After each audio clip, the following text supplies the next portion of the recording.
শুরুতেই গাঁজা পাচারকারী গাড়ি আটক করল মেলাঘর থানার পুলিশ বাহিনী। মারুতি ইকো গাড়ি দিয়ে পাচার করতে গিয়ে ধরা পড়ে 26 কেজি গাঁজা। যদিও গাড়িতে থাকা দুজন নাকি পুলিশের উপস্থিতি টের পেয়ে আগেই পালিয়ে যেতে সক্ষম হয়। এ বিষয়ে গাড়ির মালিকের বিরুদ্ধে পুলিশ মামলা রুজু করেছে।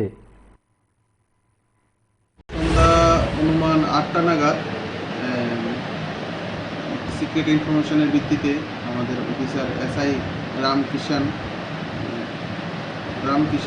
অ্যালুমিন স্টাফ এবং অন্যান্য অফিসারও ছিলেন। তো আমরা ওই কালাপানিয়া আক্রমণ টু মেলাঘর রোড একটা গাড়ি আমরা তল্লাশি করি। গাড়িতে আমরা কোনো ড্রাইভার অথবা কো ড্রাইভার কাউকে পাইনি।